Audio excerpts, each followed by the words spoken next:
Quality standard beef and lamb. Proud sponsors of Market Kitchen.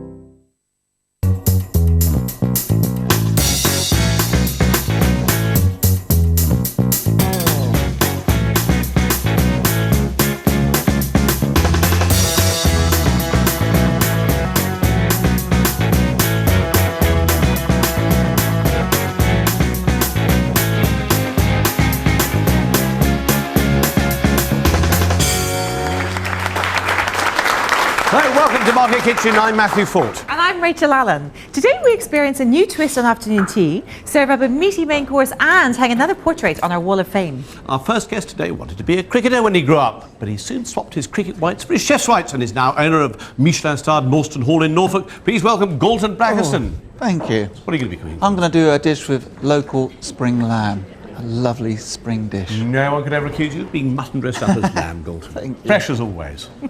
And she's one of the country's top comedians, but we're seeing a lot less of her than we used to. After a lifetime of fatty diets, she has lost an incredible 5 stone in the past year. Gina, you are very welcome. Thank you. Lovely to see you. Gina, I feel almost embarrassed to stand beside you. It's okay. If I breathe in very hard, perhaps Even hard. Thank you very much indeed. Well, if that wasn't enough, there's much, much more on the show as well.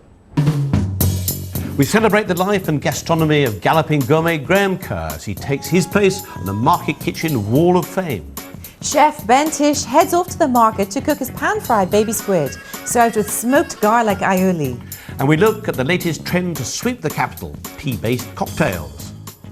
He's a big champion of locally sourced seasonal ingredients cooked as simply as possible and has just released a new book with lots of delicious summertime recipes. Galton Blackerson, you are very welcome again. Thank you so much. What are you going to cook for us today? I'm going to do roast double loin of local lamb. Oh, and it's, look, you know, it's spring lamb. Double loin. And it's just a lovely cut of the lamb. The best, probably, I would say. So the loin, which is here on Yep. the animal, Yep. you've got the double loin, so it's on this side That's it. on the other side. Yeah. And well, it's a lovely cut of the lamb. So what else have we got? And what I'm going to serve with it is do Yeah. a shallot puree and also some seasonal little vegetables, obviously English asparagus, lovely new season carrots, I love and these this. little turnips, which I absolutely Sweet. rate these because they actually taste of a turnip. Yeah. And they're really good.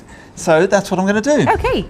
And some mint and thyme and rosemary. The mint I actually put in with my when I roast the lamb. I actually love the flavour of mint coming through with the lamb, so it's going to Lovely. be on the Great in the roasting. combination. Okay, All I'll right. leave you at it. Okay, so to do this, you need to have a good relationship with your butcher.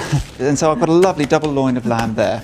And I have a frying pan, deep-sided frying pan, of which I'm going to seal it off to begin with. And so give your lamb a good sealing off. And season the lamb whilst it's in the pan with salt and pepper. And take your time to get a decent colour on the lamb. Let's have a look. Perfect, like so. Also do the skin side as well with seasoning. Galton, is this Norfolk lamb? Well, yes, it is Norfolk lamb because, you know, I shop regionally as well as seasonally. But, I mean, do you have one particular supplier? Do you have a particular relationship with a farmer or several farmers? Yeah, you do have to build up a relationship with the farmer, and who my personal farmer doubles up as the butcher. What I want to show you is these shallots. What I'm going to do with the shallots is just take the tops off and the bottoms off, lay them in foil on a roasting tray, and douse them with olive oil. And then, olive oil, wrap them up into a parcel and put them into a low to moderate oven, sort of 180, and you cook them until they're very soft. So, I don't know, that will take probably up to an hour, and take your time with it. And the idea is that once they're cooked, they sort of pop out, and you make a lovely, delicious puree out of them. So they'll go into an oven. Like that. Now, what I'm going to do, this lamb has had long enough, I think, so I'm going to just add a bit of mint to the chopped up vegetables and a bit of rosemary and sit the lamb on top. Okay. And then into a moderately hot oven, 190, gas mark 5. And I reckon that will take about 40 to 45 minutes to roast, okay? Galton, is this recipe in your new book, Summertime? Absolutely, Rachel, it is. Good. Now, let me just talk about these shallots. And here we are. You just squeeze the shallot out, put it into your blender, and puree it with some double cream. Oh, almost like a sauce soubise. Yes, and what it does, as you roast the shallot, obviously, by roasting vegetables, it sweetens them, naturally sweetens them. And so, put this on and give it a good blitz. Like so, that's lovely. Just remove this. And then we're going to deal with, what I like serving with the lamb is just some of these wonderful vegetables. And I have here three of my favourites: local asparagus, young new season carrots, and these lovely white turnips. And all you do they've been blanched, and now I'm just going to heat up some butter and just warm them through. So into there, you can all be cooked at the same time. So you could do those well in advance, yes, and then reheat them. Yes, absolutely. That's definitely something you could do in advance. And the shallot sauce too. Yes, yeah. yes. This could all be done in advance and warmed up again. Yeah. Now, what I have here is some lamb, because it is very important that you rest the lamb once it's been cooked. And this has had 40 to 45 minutes in the oven, and it's rested. And it is absolutely sensational, trust me. And what I like to do with this is to carve it in a slightly different fashion to normal. I like to do it lengthways. And look at this lamb. This is beautiful. It smells divine. Oh my goodness. This is cooked to perfection. Oh, stop rattling on. Just get it on the plate and get it in front of us, will you? Honestly. And the resting is so important. Okay, a little bit of the shallot puree to go with it. And some of my warmed up vegetables. And this is a smattering of early part of summer. This is my roast double loin of lamb with young vegetables and shallot puree.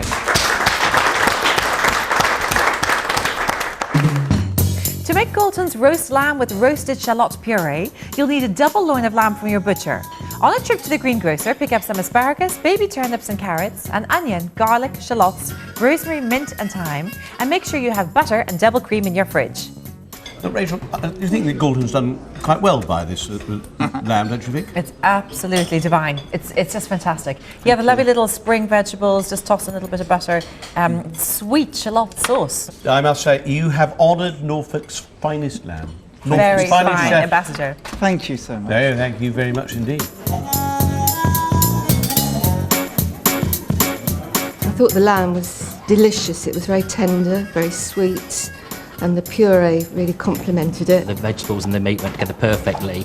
The freshness of the vegetables and the tenderness of the meat just worked together so well, and the shallot puree, I'd never thought of doing that, but I certainly tried it at home. And remember, all our recipes are available on our website, uktvfood.co.uk. After the break, comedian Gina is here to talk diets, detoxing and dramatic weight loss. But first we continue Market Kitchen's afternoon tea week, and here's Gabby Roslin to tell us how she'd celebrate this great British tradition. Perfect afternoon tea would completely be a fantasy for me because I have a wheat allergy. So in the real world of fantasy life, you know what I mean? I'd like French crusty bread with cucumber sliced on it, and that would be it. Because I don't. And strawberries and champagne. That's not a bad afternoon tea.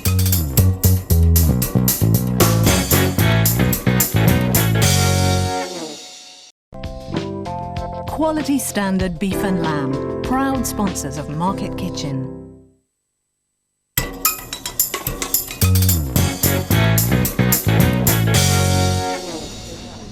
Welcome back. Now, if you're on a diet, all the cakes and sandwiches we've been tucking into for our afternoon tea week must have been torture. Our next guest, however, is an inspiration to all dieters, and now a shadow of her former self after losing 5 stone. A shadow. Gina, you are very welcome. Well, thank you. Thank you. It's lovely to have you here.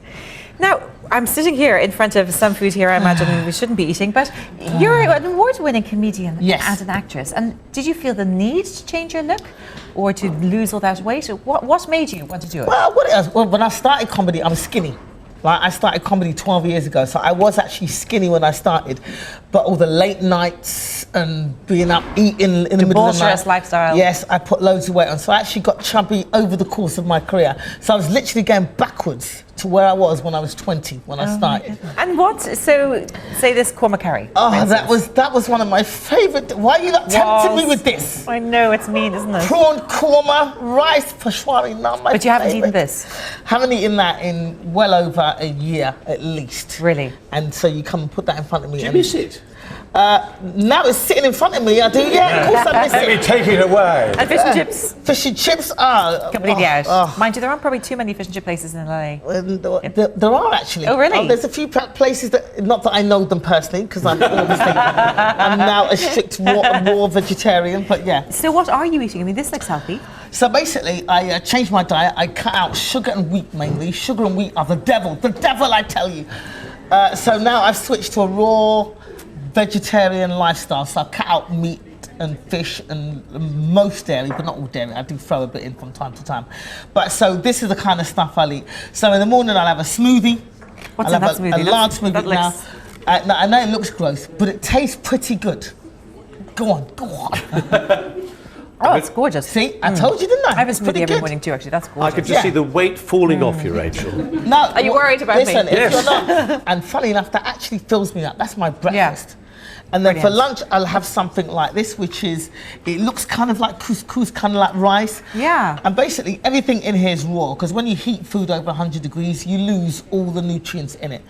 And basically, I throw a cauliflower in a food processor. Not bad, huh?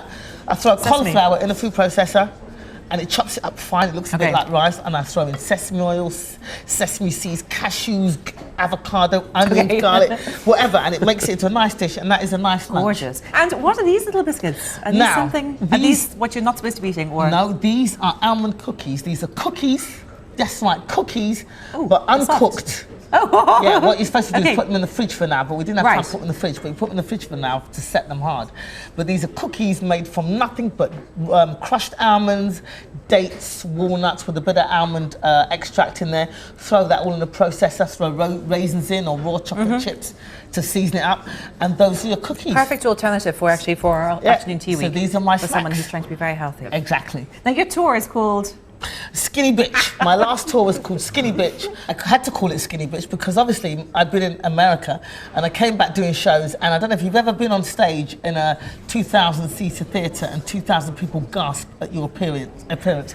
That's what was happening to me. So when I wrote the new tour, I had to acknowledge the fact that I've lost a ton of weight. So the first sort of 15 minutes is talking about how I lost the weight, how I went to Thailand and did detoxes where you fast for 7 days. 7 days, people, that's right, no food for 7 days, and you do 2 colonic irrigations a day. Self-administered, Rachel. Self-administered? That's right, Rachel. You got to put the pipe up your own butt. I know, it took me 20 minutes to find my own butt the first day. It did, it really did. I was like, oh, that's not it, ow, ow, ow. And you've got a new show starting on ITV? That's right, I'm currently shooting a comedy drama for ITV, but I'm not allowed to tell you what it's called or what it's about. Confidentiality, it's all secret. Okay. It's secret, Rachel. Big secret. It's secret. But I'm also doing some live shows in London, so if you want to come and hear more about how I lost the weight and how I did it, I'm doing some shows at the Underbelly in the South Bank, London, on the 5th and 6th of June. And there are more details on the UK TV Food so go on website, go on the website. uktvfood.co.uk. That's right. So we'll see more of you later, facing your food hate in your can't eat, won't eat section. Yes, I'm afraid so. Okay. Time now for a visit to Borough Market. Chef Ben Tish continues his week-long tapas menu by popping down to the fishmonger and shopping for baby squid.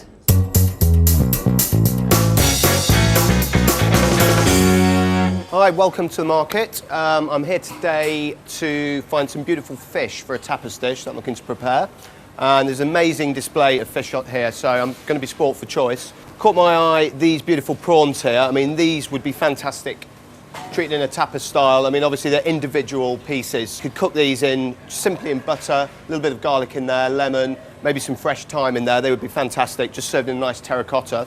This beautiful mackerel's one of my favourite fishes. It's underused and it's really, really reasonably priced. And what I'd suggest to do with this is, you can take it off the bone and just make a hot marinade of vinegar with some coriander seeds in there, some carrots, a nice sweet vinegar, and then literally heat it up, pour that over the mackerel fillets without actually cooking them, just marinate them. In Spain it's called escabeche, and it's a really, really delicious, simple way of preparing mackerel. But I think caught my eye completely are these beautiful squids here. I love squid. Baby squid in particular is good for tapas. Really quick to cook, no danger really of overcooking them. A couple of minutes in the pan, either side, nice saute, and they're ready. And they will go perfect for an idea I've got today. So join me later and I'll be cooking sauteed baby squid with a fresh tomato and leverage salad and smoked garlic aioli. Thanks, Ben. That looks lovely. Now, I'm going to make a gorgeous South American beef-style steak with chimichurri salsa and an orange avocado and watercress salad. This is perfect for this time of the year, especially if we have some gorgeous dry evenings in which we can barbecue. I love barbecued steak. Great fresh sauce, delicious. For this, I need some lovely beef steaks. I've got sirloin steaks here, and they're cut quite thinly, which is quite good because they're going to cook quite quickly. I also need some lemons, some limes, some avocados, a little bit of orange and lemons for juice for a marinade, spring onions, parsley, coriander, some watercress for the salad with the avocados too, and some chilies, fresh chilies and chili flakes actually. I'm going to make a marinade quickly first of all.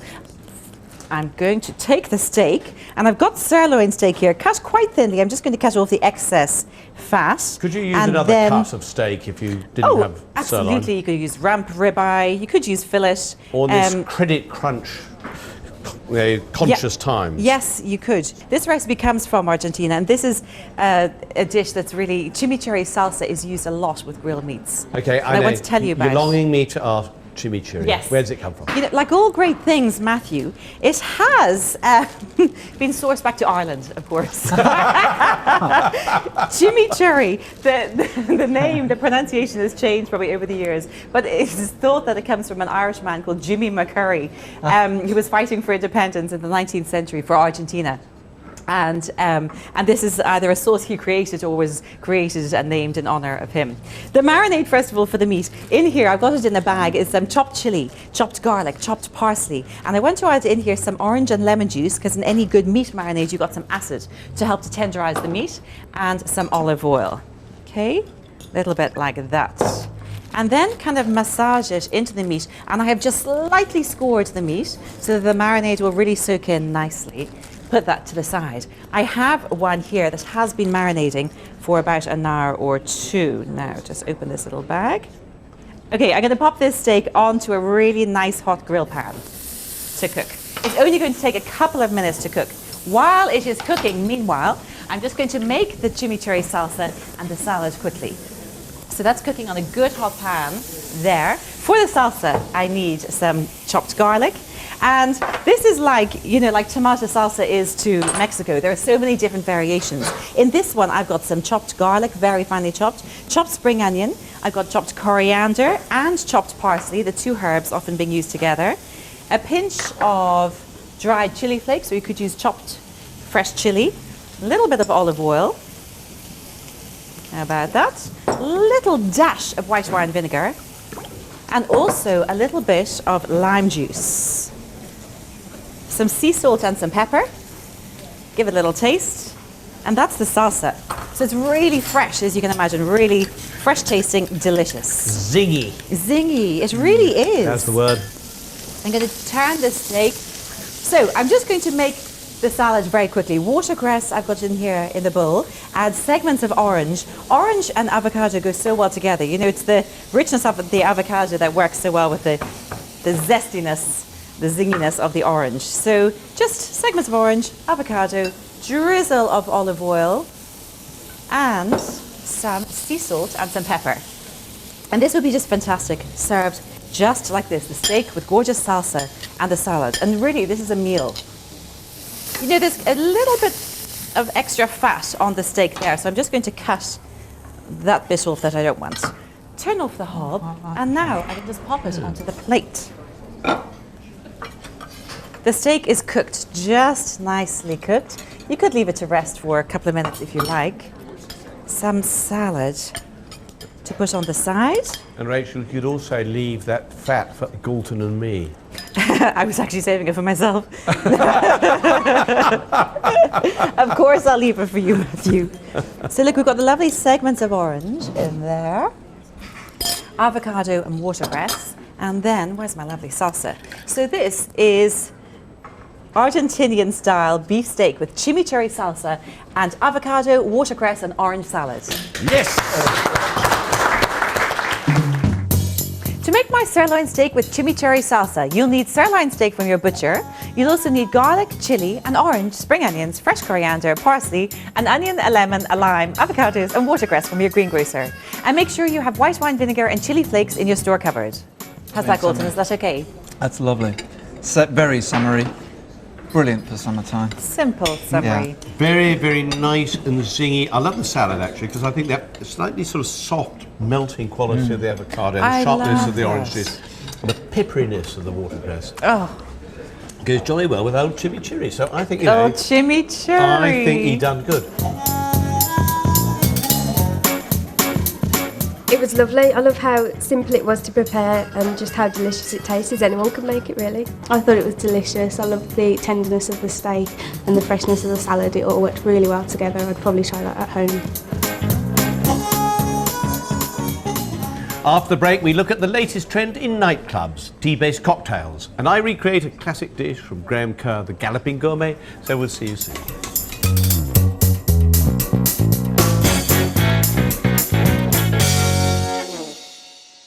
Proud sponsors of Market Kitchen.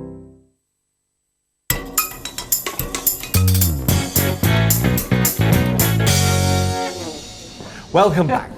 Now, when I say the words afternoon tea, what image does it conjure up for you? A summer's day with parasols on the lawn, eating cucumber sandwiches to the sound of trumpets, but not a nightclub with hot tea-based cocktails. But alcoholic tea parties are the latest craze on the London bar scene, where a mixologist blends the nation's favourite brew with alcohol. Here to explain more is the owner of one such bar. I love the name of your bar, The Last Days of Decadence. Tom Gravett, you're very welcome. It's lovely to have you here. Thank you very much. Where did the idea come from? Tea, you know... Tea cocktails? Yeah, it's tea an cocktails. Art Deco club, so we needed to come up with something that was prohibition. And the only prohibition I've ever experienced was in a Chinese takeaway at 6 in the morning, where they served me pink wine in a Chinese tea set. So that's where Brilliant. the idea came from. Fantastic. Actually, we do that at Market Kitchen, don't we? You know, it's called specialty here. Now, but why does tea make really good? Why does tea help make really good cocktails? It's got good structure. It's got lots of tannins, so it breaks down the acidity of the cocktail, makes it a little bit less sweet for you, and it's something new to play with. You know, we play with booze all day long. We like playing with tea. Well, will you play for us now, please? Yeah, absolutely. Play it again, Sam. Or Tom. Okay. So we're doing a Russian tea today, and what you need is a couple of slices of lemons, some cherries, some English breakfast tea, vodka for the Russian, and some cherry herring and some Grand Marnier. Well, yeah, brewing. Yeah, should we get going? I must say, it looks an impressive range of ingredients there. So, okay. This is English breakfast tea. Yeah, English breakfast tea going in. Okay. So I love this. You actually serve the cocktails from teapots. From teapots. Oh, that's with fantastic. Cupcakes, absolutely. Oh, it's that's full. brilliant. So a couple of slices of lemon. Sounds to me there like we go. Very healthy so far. Yeah, it's absolutely. It's very good for you. So far, it's look at the very bottle. good for you. Yeah. Are you putting the cherries in as I'm well? putting the cherries in as well. Put it And the all in juice. together. Yeah. If you can soak them in Kirsch, it's seriously amazing there. Gives it an extra lift. Absolutely. Yeah. Then a little bit of vodka. About 3 shots. I like a little. I like a little. A generous little. Yeah. And then 1 shot of the cherry herring, although I particularly like the cherry bit, so I tend to add a little bit more. You might see a trend going on here. And then 1 shot of Grand Marnier. Okay, so we've got a fruit-based cocktail here. So we have a fruit-based cocktail. Then we add our hot water. Then do you have to allow the tea to draw slightly? It doesn't burn off all the alcohol, does it? It doesn't burn off all the alcohol. It's worth getting it down you as quickly as possible. Well, but you know, absolutely. And then you should leave it to infuse. Oh, right. Right. For a while. So we have to wait. No, because here's one we have earlier. What a relief. There we go. Oh, it looks like tea as well. It looks like it tea. looks and tastes like tea. Smell it. It's Thank you. just has a slightly more interesting aftertaste. I think it also has a more interesting smell too, actually. It smells absolutely delicious. Oh. Actually. Wow. It really Good. works. I think that tea Yeah, really that's pulls great. everything together. Okay, now try 2 pots. Okay. Do you know, I think this is just about enough to make me teetotal. This is my cup of tea. Tom, Gomet, thank you very, very much indeed. No problem Thank at all. you. Thank you very much. Still to come on Market Kitchen, comedian Gina faces up to her food hell as we play Can't Eat, Won't Eat. And Matthew recreates a classic 1970s dish from the Galloping Gourmet, Kerr. But first we're back in the market with Ben Tish as he continues his week-long tapas menu with a dish of baby squid.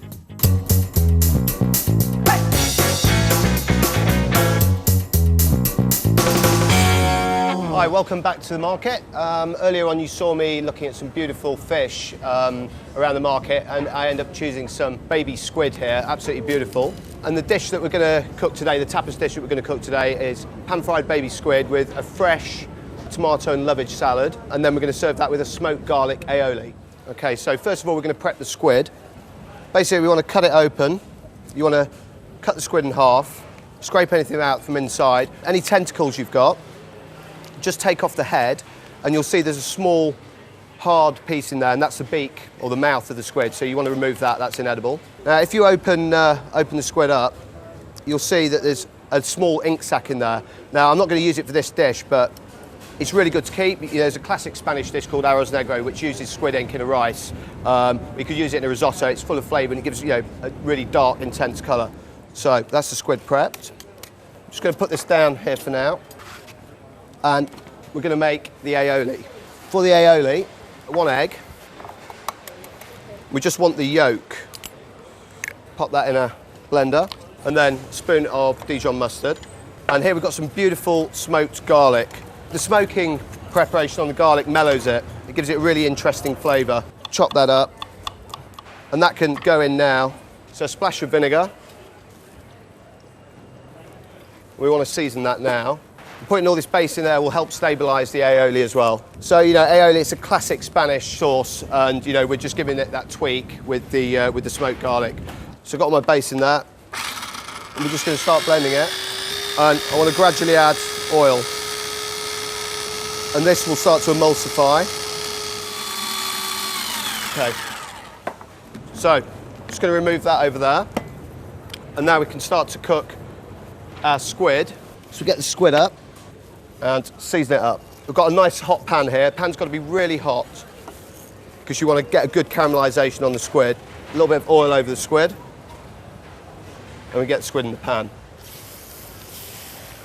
But that sizzle will definitely mean the pan's hot enough there. So we just want to leave that for a couple of minutes, and then we can prepare a salad. I mean, this is really quick, easy recipe. So I've got some nice tomatoes here. They're quite firm, which is what you want. You don't want tomatoes that are too sweet for this dish. You want a nice kind of acidity to it, and firm tomato will give you that. And then we've got a shallot here that I'm going to put in. This will add a nice crunch, nice texture to the dish. Okay, just chop those through. So get that in there, and then season the tomatoes. We can have a quick look at our squid. You see it's starting to brown there nicely. It's looking really, really nice there. Vinegar into the salad. And then finally here we've got some lovage, which is it's a really interesting leaf actually. It's quite peppery, so we just pick that, throw that in there. I've just got some lemon here. I'm just going to add a little squeeze to the aioli just to sharpen it up a little bit more. Okay, and we're ready to plate. Let's grab my dish here.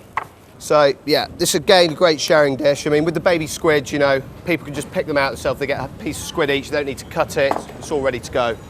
Squid out here. You can see that beautiful caramelisation on the squid. There we go. And then just spoon over your smoked garlic aioli. and all the flavours will meld together there. So there we go. That's pan-fried baby squid with tomato and leverage salad and smoked garlic aioli. It's really, really nice. Squid's really tender. Yes, I really like it. I happened to find my bosses wandering around the market, surprisingly, so hopefully they're going to give me their honest opinion. I've still got a job tomorrow. Really nice with the smoked garlic aioli. You can really taste the smokiness. Nice to see the aioli having split. Okay, so sauteed baby squid with smoked garlic aioli and fresh tomato and leverage salad. Really great tapas dish. I'm really happy with that one. I'll probably put it on the menu. That looks fabulous, Ben. On Market Kitchen, we're paying homage to the great icons of food who have shaped the way we cook and eat. We've already looked at the legacies of Mrs. Beeton, Marguerite Patton, and the irrepressible Keith Floyd. And today, it's the turn of the Galloping Gourmet, Graham Kerr. Now, do either of you two remember the Galloping Gourmet? I know of him, but I didn't ever see him at the time. Well, I've heard about him subsequently. He was born in this country. He moved to Australia where he became famous for cooking, and then he, in the sort of late 1960s, 1969, he started making this series called The Galloping Gourmet, which I think in the end was seen by something like 200 million people in 38 countries. And you may well ask, what was so special about him? Yeah, what was so special about him? Thank What you. was it? I thought you would never ask. Yes, Mandy, what was so special about him? He was a man. And actually, why he celebrated cooking with inordinate amounts of butter and cream and egg yolks. Everything was incredibly rich. He also had this fabulous sort of theatrical flair. See, there was a terrific sense of fun and theatre about all his presentations. I can remember he was flouncing around like this. And also, like Keith Floyd, he did like a glass of wine, and that was a sort of constant. On set, absolutely, it was a constant part of his repertoire. So I think he deserves his place, in my view, and I think he would be fabulously pleased to hang below the great Marguerite Patton. Now, I normally cook in an apron, take my jacket off, but Graham, he always cooked, jacket immaculately buttoned, shot the cuffs like this, tie, little handkerchief in the pocket, so I shall do the same in my best theatrical manner. So over we go. Now, I'm be cooking, this is my homage to Graham Kerr. It is a shrimp in sherry and cream sauce. It's today's food for fiver and will come, believe it or not, to a mere £2.41 per serving. It consists of, well, I would call these prawns, but I think probably in Canada they call them shrimps. So that's what they are, shrimp or prawns, nice and raw like that, big fat jobs. They're going to be cooked in a little bit of butter, there's a bit of sherry and a bit of cream, and a bit of and a few egg yolks. That's very Graham Kerr. And then there's going to be a little bit of parsley as a decoration and some paprika, and then it can be served in what he used to call as a nest of rice, which is fabulously 1960s, 1970s. So anyway, the first thing is put pan on over heat like this. Was he the first of his type, really, on television? You know, as kind of quite a fun element. I think he was, yes. I mean, I think he was, you know, up to that had been sort of, you know, if we think of Fanny Craddock, we don't think of her as a bundle of laughs, do we? We don't see her as a merchant of joy, even with the help of Johnny or not. Now, there we go. We're just going to melt the butter there, get it just fizzle down like that, put the rest of that out of the way. And I'm going to get my prawns. This is actually a very, very simple recipe. And I think that was probably true of most of his stuff. I mean, he continued to cook in this way, and I'm just turning the prawns into the foaming butter there. And I'm just going to whisk them around. You don't want to cook them too much, to be generous there, put the rest back there. He cooked in this rather sort of, you might say, rather retro manner. Now, you don't want to do any more than just colour those, because you're going to add the sherry, good glug of sherry, and let that boil down and reduce. Now, he tended to cook in this rather sort of unreconstructed manner until, in the beginning of the 1980s, when he had a terrible car accident and his wife had possibly had a heart attack and a stroke, possibly as a result of eating too much of his own admirable food. Well, actually, is he still alive now? Yeah, no, he's living a ripe and healthy old age. He found healthy cooking and lives in California. So we're going to add a little bit of cream to the egg yolks. Probably vegan. As you can see, now that's just all just boiling down there nicely. Turn up the heat a bit. Now I'm just going to whisk that.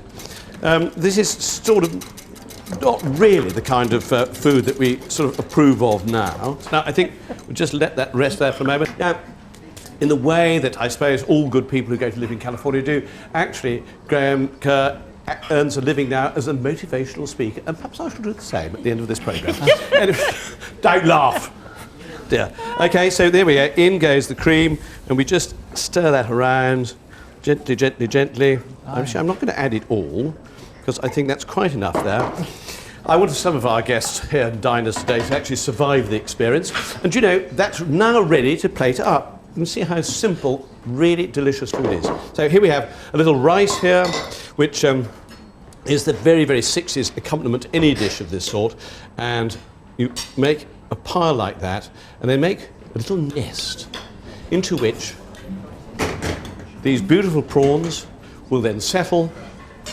We'll just spoon the prawns out like that, arrange them nicely, beautifully, just dribble the sauce over the top like that.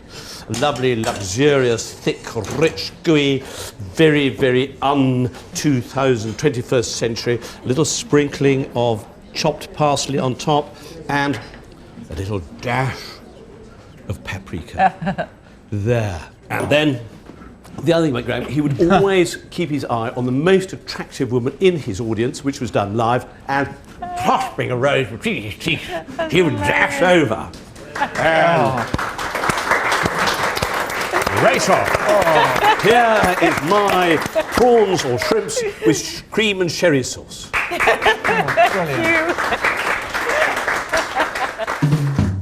To make today's food for a fiver, Graham Kerr shrimp in sherry sauce, you'll need some jumbo prawns from your fishmonger, and pick up some butter, eggs, paprika and cream. From your greengrocer you need a lemon and parsley, and make sure you have some medium sherry in your drinks cabinet. And that comes to just £2.41 per serving. Well, Galton, what do you make of this retro special? Well, it is delicious, but anything with cream in and egg yolks is going to be, isn't it? Yeah. Good prawns. Now, the lovely Rachel, what do you make of this? Well, yeah, the sherry and the cream. I'm just shooting my cups again. Okay, come on. What do you make The of it? sherry and the cream, it's very retro tasting. It's of its time, is it not? It's very much of its time. I think so. It's great. Exactly. Yeah, Nice, no, good, I love tasty. it. Actually, I find it really tasty. I think it's quite It's not interesting. something you get to have a lot, but very often, but it's fantastic. Right. I think what's interesting about this food is, in fact, that while in terms of style it's completely alien to the way we eat now, actually, sneaky, it's really rather nice. I think it is. Cheers. Cheers. Cheers. Cheers. Cheers. After the break, Gina Yashere faces up to the food she hates most in the world. But first, our diners have been busy taste testing a range of luxury jams. Here's our top 5. Delicious English jams have long been associated with the classic afternoon tea. Starting us off is this lavish rhubarb-based preserve, a wonderful combination of sweet and tart flavours. Next, this award-winning strawberry and rose jam has a subtle perfumed flavour that's reminiscent of long English summer days. This intensely coloured jam provides an equally sweet and sharp raspberry experience. It's a great alternative to a plain strawberry preserve. Or for a strawberry jam with a difference, try this woodland strawberry offering. Earthy, sweet and a generous helping of whole berries. And finally, dark, rich blackcurrant jam contains a splash of claret for an even more intense experience. Great as a sponge cake filling.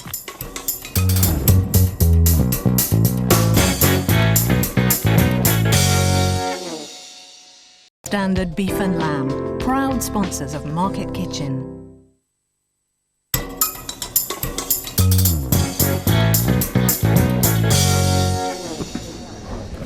Hello, welcome back. Her recent commentator, she recounted how she lost 5 stone for a combination of colonic irrigation, ouch, and raw food, yummy. But there is still one thing Gina Yashere refuses to eat. What could that thing possibly be? Beetroot! Beetroot! Beetroot. Okay. Gross! What's wrong with beetroot? I hate it. I tell you why, at my junior school they seem to put beetroot in every meal. Every meal. I don't like the way it makes your teeth go all red and gummy. It's not sexy. And I tried to put beetroot in a smoothie once and it made me projectile vomit. Well, there's none of that on Market Kitchen, I have to tell you. But because we have prepared 3 ideas, 3 ways with beetroot that we feel may persuade you to see the error of your ways. As long as it looks better than that. It could hardly look worse, I do have to say. Okay, Galton, Oh, Gina, you're going to What's- love this one. Absolutely love this one. Let me just reveal what I've got here. Oh. Now. Now. I was expecting that. Now, this is an old family recipe of a chocolate and beetroot cake. So when I was young as well, I couldn't stand beetroot, but my mother sort of said, well, let's put it into a cake with chocolate and it's really, really tasty. You'll like it. I love it. I love it, people. I love it. Okay, now, Rachel, what's your pitch? No, I see. I'm not about trying to mask the flavour of the beetroot. Okay? I'm about trying to give you a classic combination: beetroot, goat cheese, hazelnuts. This is a classic. It's a salad. No, I'm for you. Really, I want you to embrace the beetroot. All right. This is not. Hang on a second. This is not. Embrace the beetroot. You're being sound like Billy Graham. You should be calling her up. I've seen the light. No, but you will see the light after you've seen this. This exquisite, beautiful creation. Okay. It is. Beetroot soup. This is not any old beetroot soup. I am calling upon the romance of the Russians to have. This is borscht. I know you like beetroot and you don't like cooked food. So frankly, I hope they don't vote for this for your sake.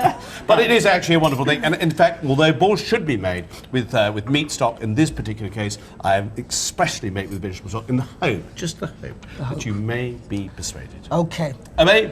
So which of these would you prefer to be tested with?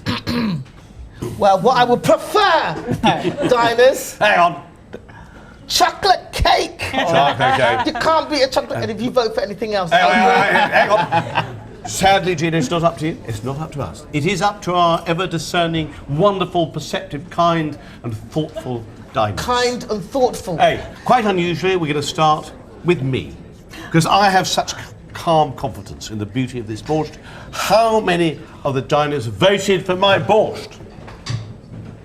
Oh, three. Well, I have to say that's three more than I thought I was going to get. To be perfectly honest. Okay, now, next up is Rachel's beautiful beetroot salad. How many have voted for her salad? Two. Could it be the chocolate cake? Oh, I don't think we need to have to ask. Okay, how many of you saw fit to vote for Galton's beetroot and chocolate cake? Too many to count. If you kindly pass Gina a slice of that immaculate cake, I'll move that out of the way. Is it possible that those became there? That's amazing. I don't believe it, but I'm going to try anyway.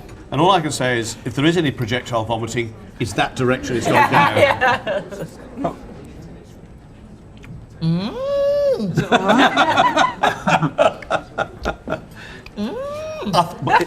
Do we like it? Do we say yes? Yeah? Hate it. It's delicious. Well, I think we've had a result there. Well, that's clearly gone down a storm, but can I persuade you, possibly, just to try a little, just a spoonful of my beetroot soup, please? I'll be ever so humble. Come on, this is a moment.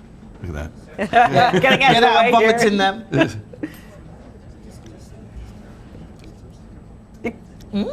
Gina! I love you. That is not bad. Not bad at all. So, okay, it's Rachel's... Would you like some salad? Do I have to eat the beetroot? Yes. All right. Here goes. This is like a three-course meal. Yeah. A beetroot. A beetroot. And dressing. Well, Gina, have we managed to banish those foul school memories of beastly beetroot? You have, especially with the cake. Well, all I can say, you have been absolutely fabulous. An exhibition in courage, above and beyond the call of duty. Gina, thank you very much indeed. Thank you very much. Good. Well, that's it for today. Thanks to all our guests and diners. Join us tomorrow when Galton serves up a deliciously creamy crab tart. TV presenter Andy Peters returns to bake his favourite cake for afternoon tea. And from Darling Buds of May to Harry Potter, actress Pam Ferris is here to serve up her screen career on a plate. Goodbye. I've had a fabulous day today on Market Kitchen. Loved my time here.